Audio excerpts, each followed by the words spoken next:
മാട്ടൂൽ കണ്ണൂർ ജില്ലയിൽ ഏറെ ശ്രദ്ധേയമായ, എന്നാൽ ചരിത്രപരമായി അധികം പരിഗണന ലഭിക്കാതെ പോയ ഒരു പ്രദേശമാണ് മാട്ടൂൽ.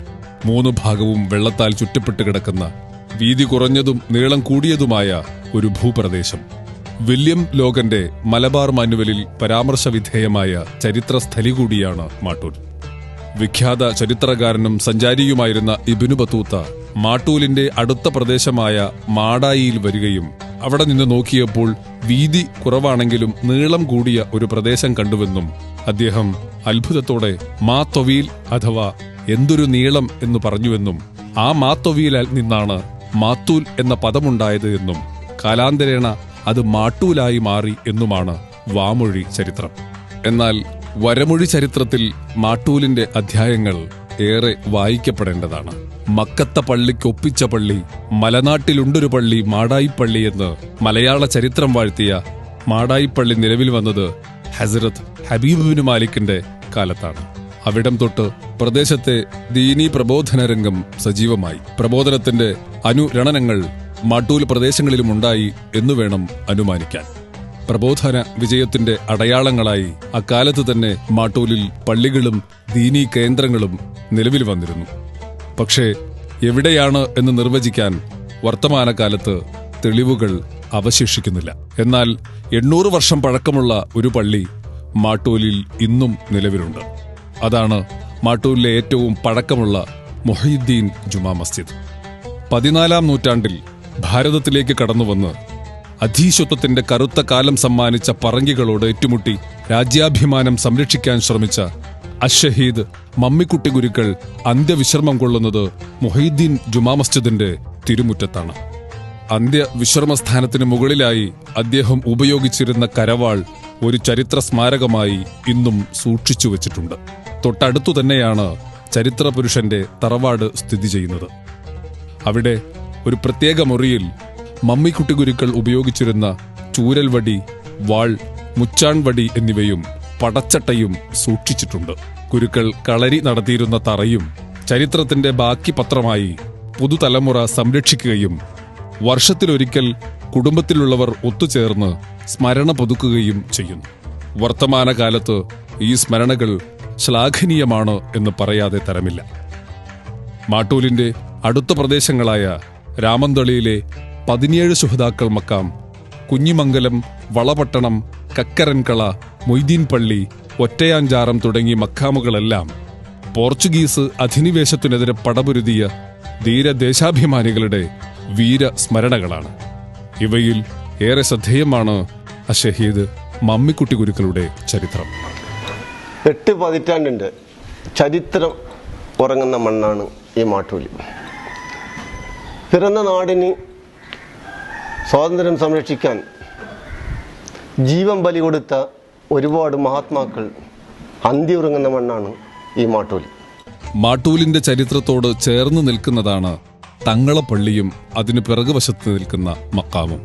മാട്ടൂലിന്റെ മുഖശ്രീയായി നിലകൊള്ളുന്ന ഈ ആരാധനാലയത്തിന് 600 വർഷത്തെ പഴക്കമുണ്ട്.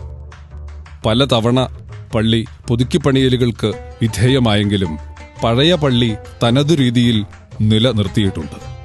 ഒരേ സമയം ആരാധനയ്ക്കായി 1000 പേരെ ഉൾക്കൊള്ളാൻ കഴിയുന്ന പുണ്യഗേഹത്തിന്റെ വാസ്തുശില്പങ്ങൾ പരിക്കുകൾ ഏൽക്കാതെ സംരക്ഷിക്കുന്ന പള്ളി ഭാരവാഹികൾ അഭിനന്ദനം അർഹിക്കുന്നു. അംഗസ്നാനത്തിനായി ഉപയോഗിക്കുന്ന കുളത്തിന്റെ നിർമ്മാണ വൈദഗ്ധ്യം എടുത്തു പറയേണ്ടതാണ്. പള്ളിക്ക് വടക്ക് കിഴക്ക് ഭാഗത്തായി നിലകൊള്ളുന്ന മക്കാം ഷഹീദ് മമ്മിക്കുട്ടി ഗുരുക്കളുടെ ശിഷ്യന്റേതാണ്.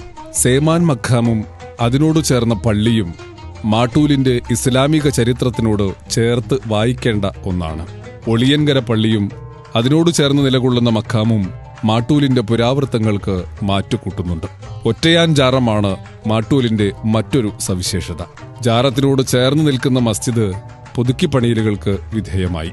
ചരിത്രത്തിന്റെ നിയോഗമെന്നോണം ഇസ്ലാമിക വിജ്ഞാനത്തിന്റെ വിപ്ലവം തീർക്കുന്ന ധാർമ്മിക പ്രസ്ഥാനമായ മൻഷഹു തസ്കിയത്തുൽ സുന്നിയത്തുൽ ഇസ്ലാമിയ എന്ന സ്ഥാപനവും അതിനോടനുബന്ധിച്ച് ഒരു സാംസ്കാരിക കേന്ദ്രവും ഇവിടെ സ്ഥിതി ചെയ്യുന്നു. മാട്ടൂലിന്റെ നവോത്ഥാന രംഗത്തുള്ള ഇതിന്റെ അമരക്കാരൻ സയ്യിദ് ഹാമിദ് കോയമത്തങ്ങൾ അൽ ബുഖാരിയാണ്. മാലിക് ദിനാർ റഹിമഹുല്ലാഹു തആല മാടായി പള്ളിയിൽ വന്ന് അവിടെ മുതൽ ഇങ്ങോട്ട് തുടങ്ങി അവരുടെ ശിഷ്യന്മാരുമായി നടന്ന് മാട്ടൂൽ ഇസ്ലാമിയ ചരിത്രം വളരെയധികം പറയാനുള്ളതാണ്. ബഹുനിയരായ പണ്ഡിതന്മാരിൽ നേതാക്കന്മാരായ കന്നിത്ത് അഹമ്മദ് സുലൈൻ റഹിമുള്ള ഷംസുലുലമ അവരുടെ ശിക്ഷണത്തിലൂടെ പഠിക്കുകയും ഐനിക്കാട് ഇബ്രാഹിം സുലൈനും സെൻട്രൽ ജമാഅത്ത് പള്ളിയിൽ ദർശനം നടത്തുന്ന കാലത്തായിരുന്നു ആ പള്ളിയുടെ പുനർനിർമ്മാണം നടന്നുകൊണ്ടിരുന്നത്. വേദാമ്പരം മുഹമ്മദ് കീന കുഞ്ഞബ്ദുൽ സുലൈർ ഉസ്താദ് അവറുകൾ നാളുകളോളമായി ഇത്രയോ കാലം അവിടെ ദർശനം നടത്തുകയും ഒരുപാട് വലിയ മഹാന്മാരായ പണ്ഡിതന്മാരെ അവർന്ന് വിദ്യാഭ്യസിക്കുകയും ചെയ്തിരുന്നു. അതുപോലെ തന്നെ ജാറംപള്ളി വളരെ കാലം മുന്നേയുള്ള മഖബറയാണ് ജാറംപള്ളി. അബ്ദുൽ ഖാദിർ ഹറമി തങ്ങൾ എന്ന പേരിൽ അറിയപ്പെടുന്ന മഹാനാറുകളുടെ ആ മഖബറയിൽ വന്ന് പ്രത്യേകം റംസാൻ 25 മറ്റുള്ള ദിവസങ്ങളിലെല്ലാം പ്രാർത്ഥന നടത്തി ദുആ നടത്തി പുണ്യം നേടിക്കൊണ്ടിരുന്നു. ബേദാംബർ പള്ളിയാണ് മാട്ടൂലിന്റെ മറ്റൊരു ശ്രദ്ധാകേന്ദ്രം. പുതുക്കി പണിയലുകൾക്ക് വിധേയമായി എങ്കിലും പഴയകാലത്തെ പള്ളിയുടെ സ്മരണകൾ പേറുന്ന ചില ചിത്രങ്ങൾ ഇപ്പോഴും പുതിയ പള്ളിയുടെ ചാരത്തുണ്ട്. പള്ളിക്കുളവും പഴയ ഖബറുകളും പുതിയ കാലത്തും നിലകൊള്ളുന്നു.